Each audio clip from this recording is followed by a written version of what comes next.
Hi friend, எல்லாம் எப்படி இருக்கிறீங்க? நல்லா இருக்கிறீங்கன்னு நினைக்கிறேன். இன்றைக்கி ஒரு ரெசிபி பண்ண போகிறேன். நான் 4 வீடியோ போட்டிருக்கிறேன். இது 5ஆவது வீடியோ போட்டுன்னுக்கிறேன். இன்றைக்கி புளியோகரை பண்ண போகிறேன். முதலாவது ஒரு 50 கிராம் அளவுக்கு நான்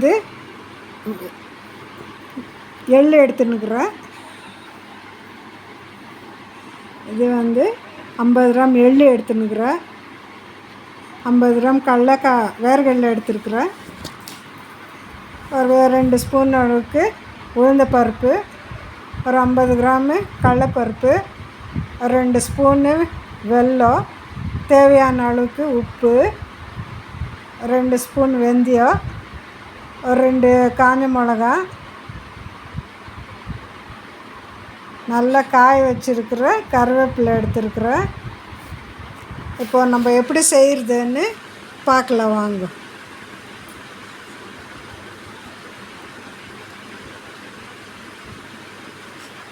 புளி ஒரு 100-200 கிராம் புளி கரைச்சி வச்சுருக்கேன். கெட்டியாக கரைச்சி வச்சுருக்கிறேன். எண்ணெய் எடுத்து வச்சுருக்கிறேன். பார்க்கலாம் வாங்க.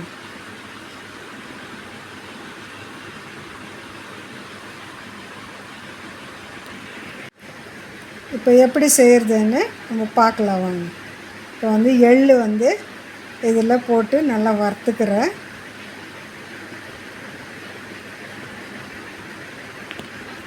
அது கூடவே வெந்தயம் மிக்ஸ் பண்ணி அது கூட வறுத்துக்கிறேன்.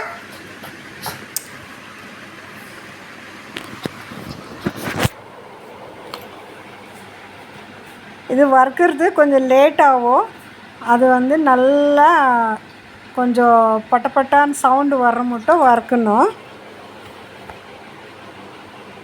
அது எவ்வளோ வறுக்கிறோமோ அவ்வளோ டேஸ்ட்டாக இருக்கும். நல்லா கொஞ்சம் புகை. நீங்கள் வீட்டில் இதை செஞ்சு பாருங்கள். கடையில் வாங்குறதோட நம்ம வீட்டில் செஞ்சு வச்சு பாட்டிலில் வச்சிக்கினாக்கா அப்பப்போ 2 ஸ்பூன் போட்டு சாதம் வடித்து பசங்களுக்கு கொடுக்கலாம். ஸ்கூலுக்கு காலேஜுக்கு போகிற பசங்களுக்கு இது அது ஒரு நல்ல ஒரு ரெசிபி. இது என்ன பண்ண நல்லா டேஸ்ட்டாகவும் இருக்கும். அளவுக்கு வறுக்கணும். அப்போ அது நல்லாயிருக்கும், டேஸ்ட்டாக இருக்கும். இதுக்கு என்னன்னா வறுக்கிறது தான் கொஞ்சம் நேரம் பிடிக்கும். அது கையில் பிடிச்சா ஒடிகிற மாதிரி அந்த அளவுக்கு வறுக்கணும். ஸ்கூலுக்கு போகிற பசங்களுக்கு நல்லா இருக்கும். இது சோறு வடிச்சிட்டு அதில் பிசைஞ்சு அவங்களுக்கு கொஞ்சம் பாக்ஸ் எள்ளு தான் இதுக்கு டேஸ்ட்டு ரொம்ப. இந்த புளியோகரைக்கு அதுக்கு நீங்கள் இதை செஞ்சு வச்சுக்கின்னு சாதம் மாத்திரம் காலையில் வச்சுக்கின்னு கலக்கி கொடுத்தா போதும். நீங்கள் இதை செஞ்சு பார்த்துட்டு உங்கள் ஃப்ரெண்ட்ஸுங்களுக்கெல்லாம் ஷேர் பண்ணுங்க.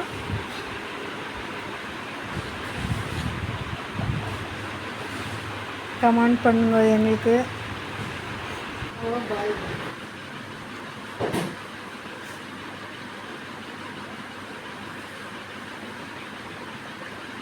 நான் கொஞ்சம் சிம்மில் வச்சு தான் வறுத்துன்னுக்கிறேன். ஏன்னா அது சிம்மில் ஜோராக வச்சாக்கா கருத்து போகும். அதனால் சிம்மில் வச்சு வறுத்துன்னுக்கிறேன். பாருங்கள், புகை வந்துன்னுக்குது. இப்போ நம்ம எடுத்து ஏதாவது ஒரு பாத்திரத்தில் கொட்டிக்கலாம்.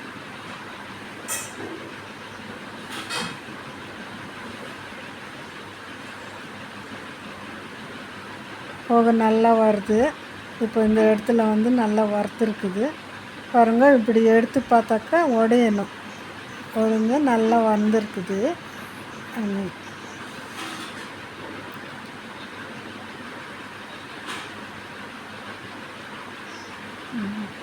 நல்லா வறந்துச்சு. இதை ஒரு தட்டில் கொட்டிக்கலாம்.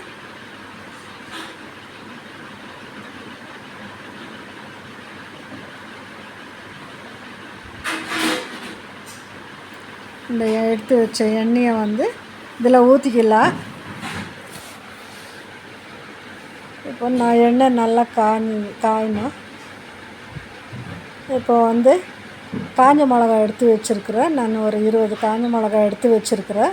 அந்த காஞ்ச மிளகாவை இதில் போட்டுக்கலாம் எண்ணெயில். அதையும் நல்லா வறுத்துக்கலாம். இது ஏன் வறுக்கிறேன்னாக்கா அது நான் வந்து கையில் பிசைஞ்சிட்டு இப்படி போடுறேன். அது வர வரியாக இருக்கும். அப்போ தான் நல்லா டேஸ்ட்டாக இருக்கும், பார்க்குறதுக்கு கலராகவும் இருக்கும். அதனால் இப்படி வறுத்து போடுறேன் நான். நீங்களும் அதே மாதிரி வறுத்து நல்லா இப்படி கையில் பிசைஞ்சிட்டு போடுங்க. பார்க்குறதுக்கும் நல்லாயிருக்கும், வாயில் கடிக்கிறதுக்கும் நல்லாயிருக்கும், சாப்பிட்றதுக்கும் நல்லாயிருக்கும். பாருங்கள், கலர் திரும்புது, நல்லா வரப்படுது. நல்லா வறுத்தாச்சு. இப்போ வந்து நம்ம ஒரு தட்டுக்கு மாற்றிக்கலாம்.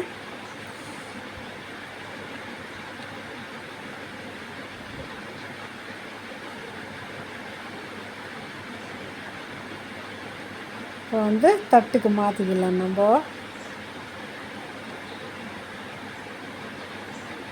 இது சூடு ஆறுனதுக்கப்புறம் நம்ம வந்து கை போட்டு பிசையணும். அப்படியே சுடு சுடுக்குனா கையெல்லாம் பற்றிக்கும்.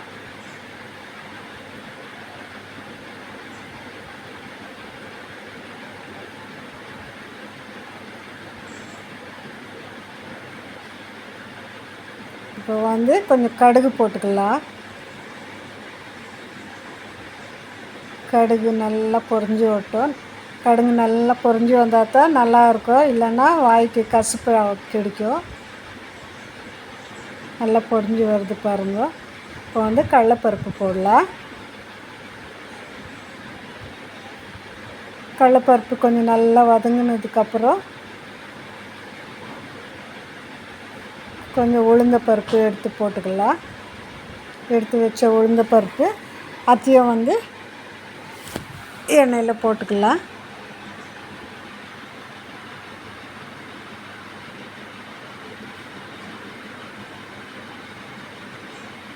இப்போ வந்து உளுந்தப்பருப்பு போடணும். அது கொஞ்சம் கலர் வந்ததுக்கப்புறம்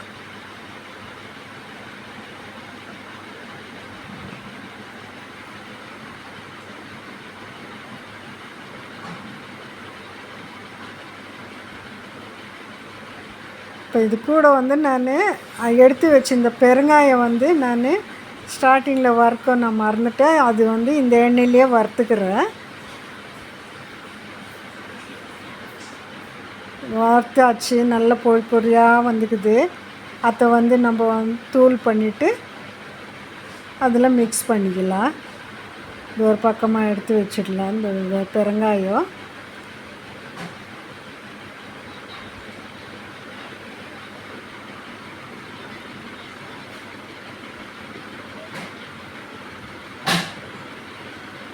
போட்டு வறுக்கிறோம் இல்லையா, நல்லா வாசனை வரும். அந்த வாசனையிலேயே நல்லா வந்து இப்போது கலக்க போட்டுடலாம். நம்ம எடுத்து வச்சுருக்கிற வேர்க்கடலை போட்டுடலாம்.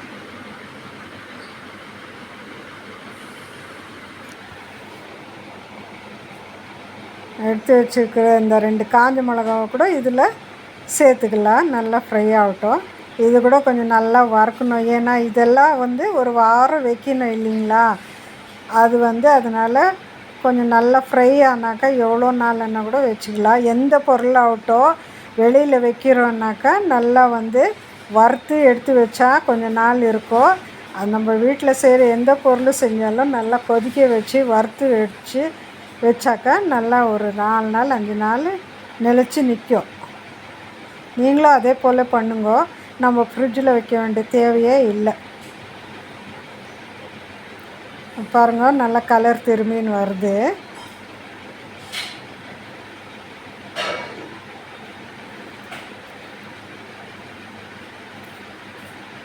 இப்போ நல்லா கலர் திரும்பி வருது. இப்போ இந்த கருவேப்பிலை போடுற டைமில் அது மூடி போட்டுடணும்.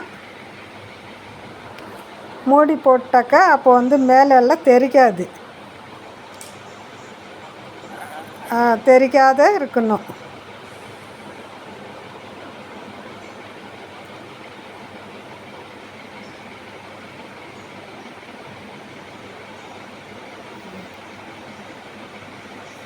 இப்போ கருவேப்பிலை நல்லா வறுக்கணும். நல்லா வாசனையாக வருது பாருங்கள். நம்ம கூட பெருங்காயம் போட்டிருந்தோம் இல்லையா எண்ணெயில், அந்த பெருங்காய வாசனை, கருவேப்பிலை வாசனை, அப்புறம் இந்த வேர்க்கடலை வாசனை எல்லாம் நல்ல வாசனையாக வருது.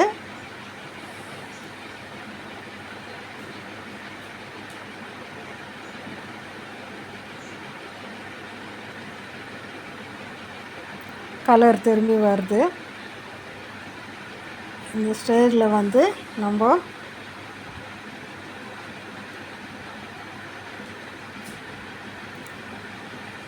இப்போ இந்த எள்ளு வறுத்து வச்சுருக்குறோம் இல்லையா, அந்த எள்ளு வந்து நம்ம மிக்சியில் போட்டு பவுட்ரு பண்ணின்னு வந்துடலாம்.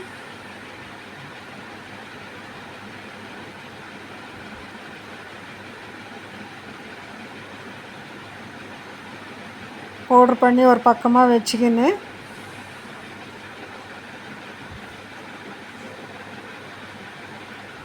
புளி வந்து நான் கெட்டியாக கரைச்சி வச்சுக்கிறேன். ஏன்னா தண்ணியாக இருந்துச்சுன்னா அது சுண்டுறதுக்கு நேரம் ஆகிடும். அதனால் நான் கெட்டியாக கரைச்சி வச்சுருக்கிறேன். இப்போ அந்த புளி வந்து அதில் சேர்த்துக்கலாம்.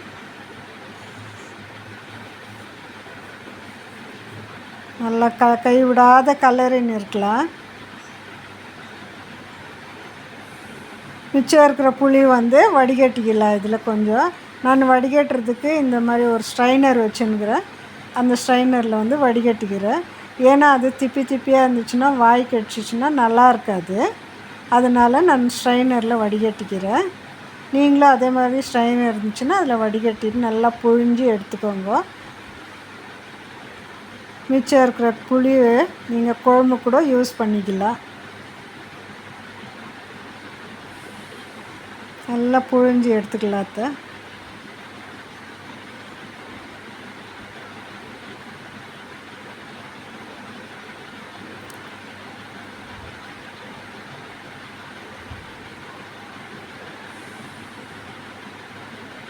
நல்லா புழிஞ்சாச்சு.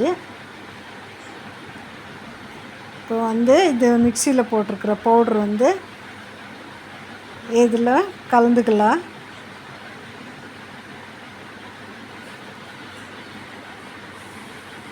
பதமாக வந்திருக்குது.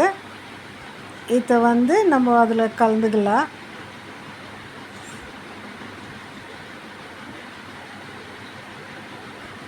இந்த கட்டி பெருங்காயத்தை அது கூடவே சேர்த்துடலாம்.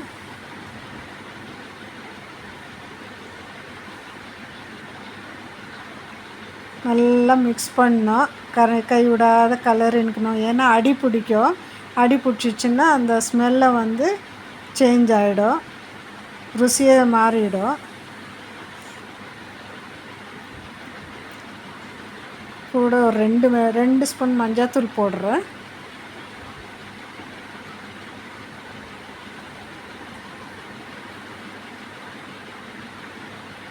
அதுவும் அப்படித்தான் கை விடாத கலரின்னு இருக்கணும். எண்ணெய் பாருங்க நல்லா மெதுக்கி வருது. எண்ணெய் மெதுக்கி வர வரைக்கும் நம்ம நல்லா கலரின்னு அதை நல்லா கொதிக்க வச்சாக்கா கொஞ்ச நாள் வச்சு சாப்பிட்லாம். கல் உப்பு ஒரு 2 பிடி போடுறேன். தேவையான அப்புறமா போட்டுக்கலாம். குறைவாக இருந்துச்சுன்னாக்கா கொஞ்சம் உப்பு போடுறேன்.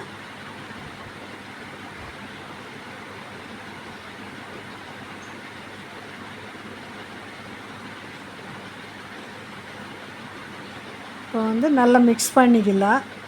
கல்லுப்பு கரையினெல்லாம் நல்லா மிக்ஸ் பண்ணிடலாம். இதெல்லாம் ஒன்றா சேர்த்து கலந்துக்கின்னு இதில் வந்து இப்போது நம்ம அரைச்சி வச்சுருக்கிற அந்த எள்ளு பவுட்ரு இருக்குது இல்லைங்களா, அதை வந்து இதில் மிக்ஸ் பண்ணிக்கணும்.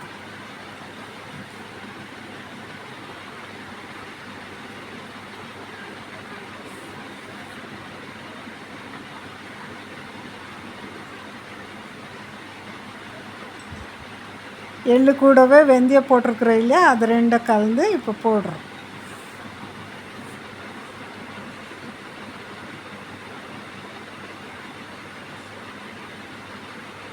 எல்லாம் போட்டாச்சு. இப்போ கை விடாத கலரிக்கோங்க. கலரினே இருக்கணும் அப்படியே. ஏன்னா எள்ளு பவுட்ரு இல்லையா, அடி பிடிக்கும். அதனால் கலரினே இருக்கணும்.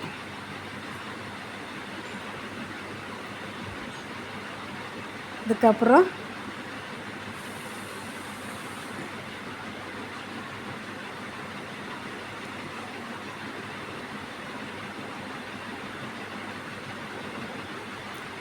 இது சிம்மிலேயே வச்சுன்னு செய்யணும், அடி பிடிக்கிறோம் இல்லையா, அதனால சிம்மிலேயே செய்யணும்.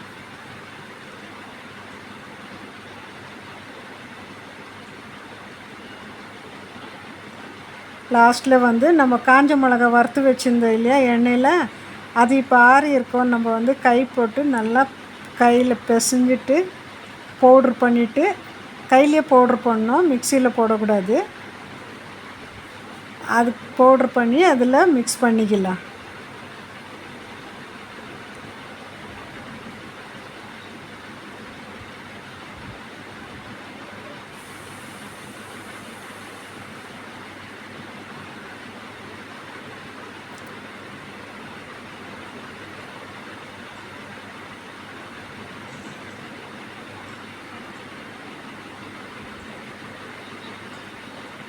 நல்லா இப்படி பிசையணும்.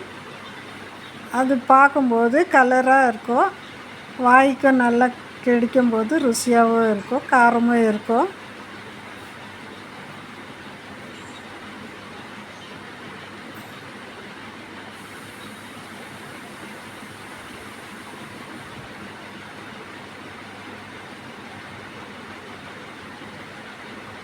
வந்து அதில் போட்டுக்கலாம்.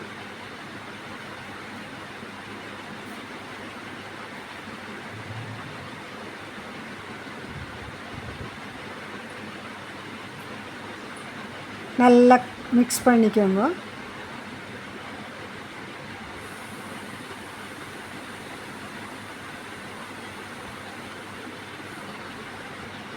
புளியோகரை இப்போ ரெடி ஆகிடுச்சு. நீங்கள் வீட்டில் செஞ்சு பார்த்து கமெண்ட் பண்ணுங்க, லைக் பண்ணுங்க, சப்ஸ்கிரைப் பண்ணுங்க, ஷேர் பண்ணுங்க. ஓகே ஃப்ரெண்ட்ஸ், பாய்.